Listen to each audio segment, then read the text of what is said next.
Hello friends, and welcome to a urban legend special. You may have noticed that it's Halloween, and I want to bring you today one special story. But I won't be alone. There's another guy who also wants to tell a story. It will be a double feature. And this time, it's not about is the story true or is it made up? No, this time any of us will tell a true story and the other will be wrong. And it's on you to find out which one is the true one. Make your acquaintance with Danloadable. He is the one who will tell the other story. Hello everybody, my name's Danloadable and I will be joining you for this Halloween double feature this evening. Thank you, Void Dust, for having me on your Urban Legends series. Yep, hi Dan. Hello. Now usually I stick to yelling at video games, but I thought I'd have a dabble with something a little bit more seasonal. Well, that sounds nice. I hope they're gonna like it. Okay, let's continue here. Because this will be special, this is out of the regular urban legend story, so I won't talk about now the last one. This will be started from the beginning at all. So what we now do is we begin with the story. Did you hear that? I better go and check what this might be. Just wait a second.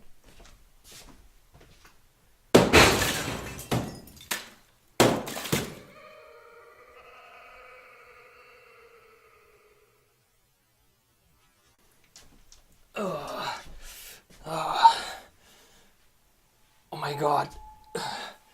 There was a jerk outside. He was dressed like a clown and he just attacked me. He scratched me here. Oh, this is burning like hell. I need to treat this. Just wait a second, I will be right back. Don't run away.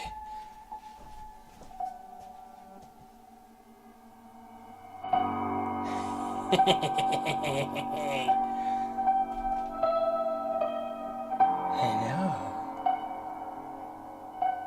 How are you doing? I heard somebody wants to tell a story here.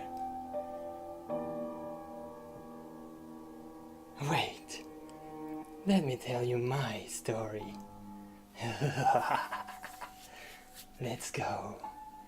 I call it keyboard.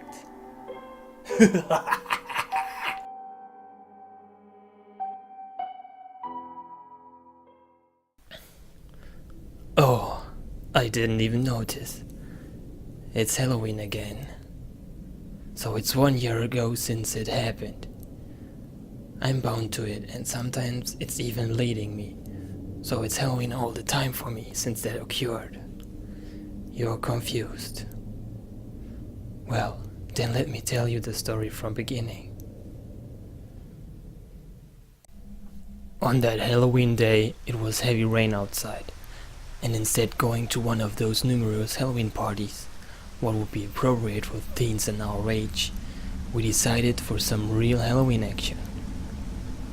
It is said that the connection to the paranormal is strongest to our world on that day. So I had a great idea. I knew that my friend Jenny had a witch board, and with that, she says, it is possible to talk to ghosts. So when would it be more successful than on this day?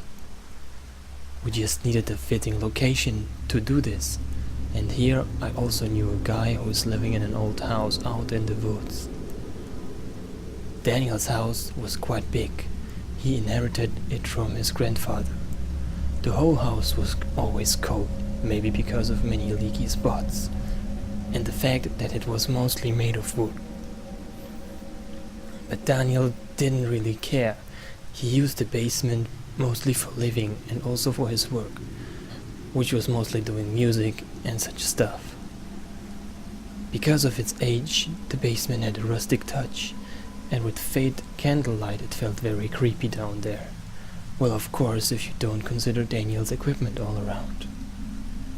On this rainy Halloween day, we decided together to use the witchboard in Daniel's old basement and to try to make contact to ghosts. We placed candles around the room to make the right atmosphere and positioned an old wooden table in the middle. Then as midnight started, we began with the ritual. Jenny knew how to perform the ritual and she was extremely serious about keeping it that way. Daniel and me were actually kidding about it. The witchboard looked like an old piece of wood, with the alphabet carved in the middle. There was also yes, no and goodbye carved in. As a pointer, we used a regular glass standing upside down on the board. First, we must seal our circle to guard it from evil spirits. We formed a ring around the table by holding the hand of the next partner. Nothing may leave nor enter this circle without our permission. Ye evil spirits, be warned. Our souls are protected. Daniel and I smiled as we found this was unnecessary, but now I'm glad she did this. We started by placing the glass in the middle. Everyone had to put exactly 2 fingers, the trigger finger and the middle finger of one hand on the glass. Like that, we connect us to the spirit and also give the spirit a portal to our dimension. It is absolutely crucial to keep the setup like this till we disband the spirit.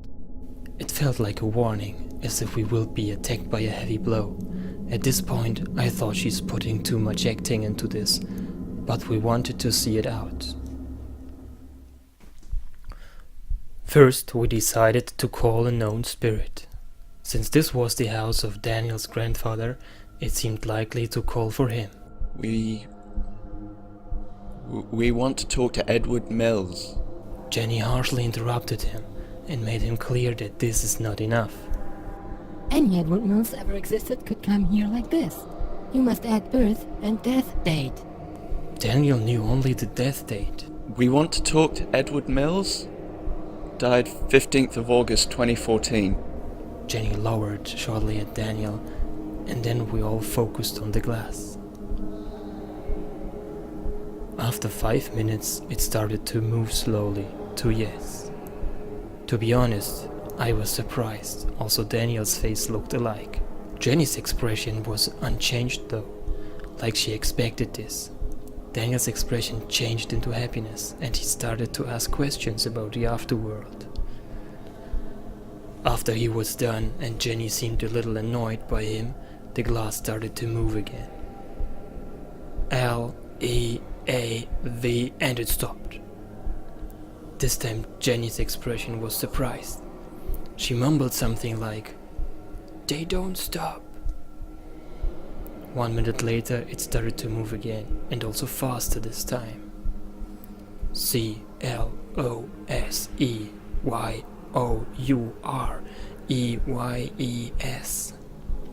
I repeated, "Close your eyes." We all were still assured to talk to Daniel's grandfather, and so we did as he asked. First there was the usual dark when you close your eyes, but then a picture started to form out of the dark, like in a dream. After a while, I realized a picture frame. Within it, I saw the pattern of a person was forming. Then slowly the pattern suggested the characteristics of a female person. As I was able to see the picture absolutely clear, I saw a breathtaking, gorgeous female in that frame. I realized how I was smiling widely, so I peeked at the others, and they seemed to have a similar experience. I closed my eyes again, and I saw this girl in that frame as clear as before. It was a blonde girl with very soft-looking, flawless skin. Her lips were red, but still she seems to wear no makeup. She had big, seductive eyes, and with her smile she could make all men on earth fight for her. She reached out her hand and smiled at me. come to me? My mind melted down. I was caught by her seduction. I reached out for her hand. I wasn't really forced to do it. I actually wanted it. And the second I touched her hand, the picture frame dispersed, and she seemed like flying closer to me. The closer she came, the more her whole appearance changed. Her skin went more pale. The kindness in her eyes changed to a greedy, gaping gaze. Her cheerful smile yielded, and she sneered at me. She drew very close. It seemed as if she wants to hug me, but then I realized that she prepared to bite. Shocked by this, I opened my eyes. Suddenly it became cold around us, as if the warmth runs out of us. I could see the fear in the expressions of the others. They might have seen a similar entity. Daniel and I jumped up at the same time as if we wanted to defend ourselves. Jenny still sitting with a confusing expression. Oh no, you broke the circle. Her voice stopped abruptly. It's okay. I will disband the spirits. Holy crap, did you see that too? It was first an amazing chick, but then she went really fugly. Please tell me you saw this. I discussed with Daniel about this experience. We also asked Jenny if she saw such a thing, but she just denied. Because the basement went cold and gave us the chills anyway, we decided to light some candles in the upper rooms just to get out of that basement. I guess it was just my imagination, but it seemed like the house felt darker and colder than usual. Also, I saw some shadows outside running between the trees. I tried to calm myself down and guessed it must be some wild animals out there. We were sitting in the house's old living room. It had a chimney, which we lighted up to bring some warmth and calm us down. Daniel was still excited and announced his theories about what may just have happened. Jenny was listening to him carefully. Somehow I was absent. I don't even know what I was thinking there. Without really wanting it, I went up into the bathroom. I didn't switch on the lights. The room was dark. Only a slight light from the moon shining in through the window. I were at full consciousness. I know that it was me telling my brain to move, but I don't know why I did this. I took a razor blade, and without even hesitating, I cut with it into my forearm. I never did or felt the urge of doing something like that, and also for this time I could not explain what the heck I was thinking back then. I felt the warm blood running down my forearm. Out of reflex, I licked it away, but instead of stopping, I even started to suck out the blood. As I closed my eyes, I saw again that entity. In my mind, it was sucking on the wound, then it looked up with an evil grin. She held the razor blade in her hand, and I could hear the words, Deeper this time. echoing. I felt how my hand holding the razor blade slowly moved again to my forearm. You've been in there a while. Are you okay? Jenny wants to tell us something. Could you come? I snapped out of it, and suddenly were aware of what I'm actually doing. Daniel didn't know it, but he saved my life back then. I threw away the blade, washed my face, and headed back into the by now warm living room. Jenny sat in front of the chimney. She tried to smile very cute, but it looked creepy instead. I really have to go now. It was fun today, guys. We first wanted to stop her, but then I thought if she's gone, also that cursed board would go with her, so I made no intention to stop her. Daniel tried it though, but it was no use. She just got out without even letting him discuss it.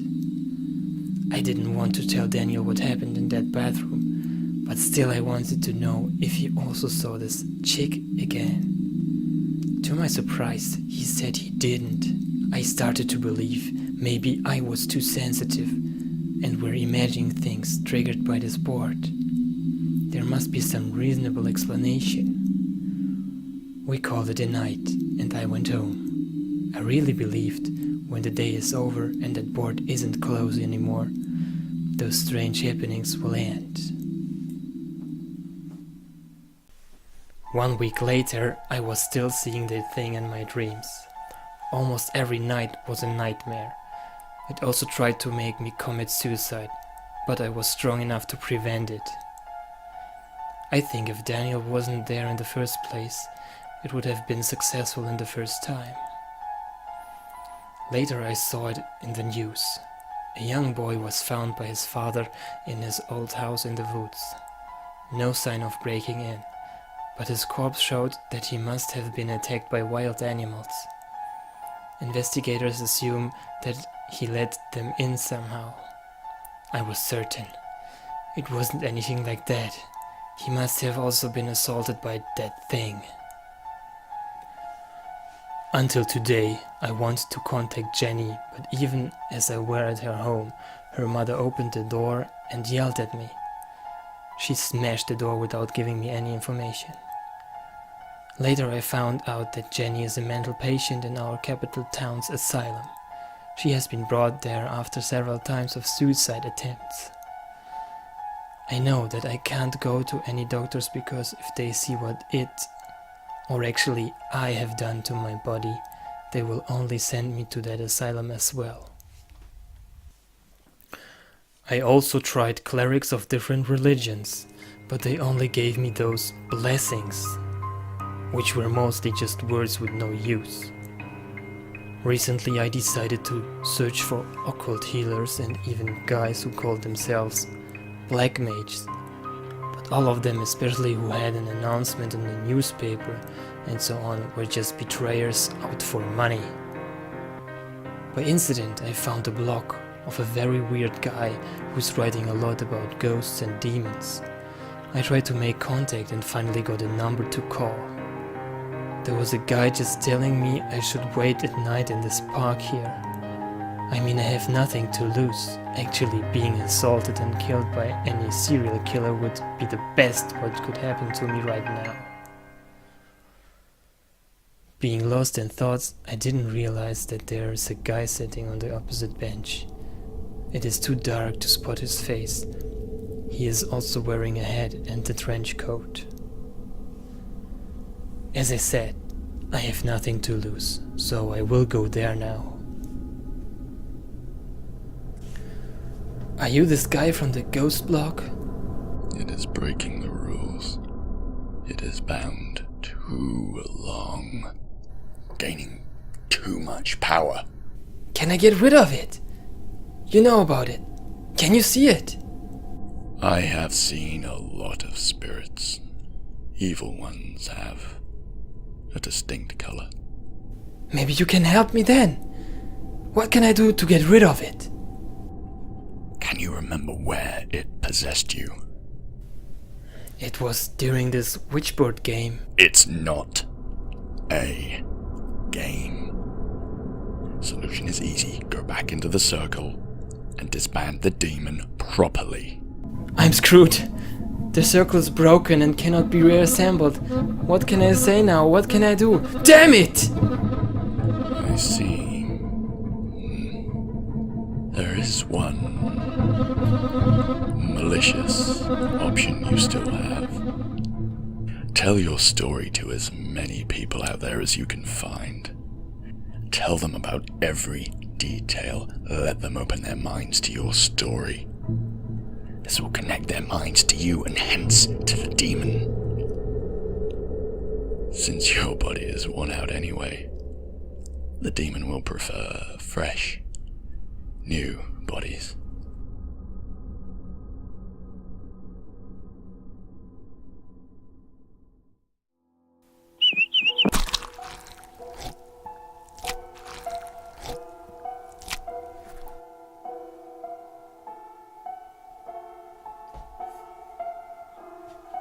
Oh.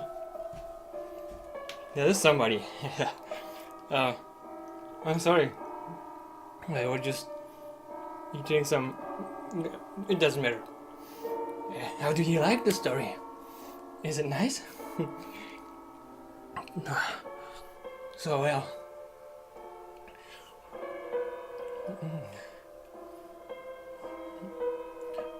Fresh birds are very tasty. Oh, where I am? Just wait.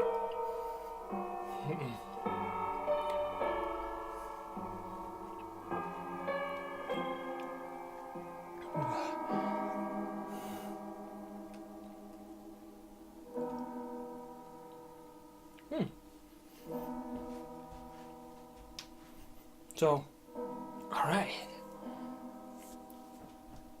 I hope you liked this story. I don't tell you if it was true or not. You should decide your own. Okay. I will be fair. When the time will come, I will tell you the truth. But first, I just let you roast. Thank you for watching. Don't forget to subscribe. And write in the comments what you think about the story.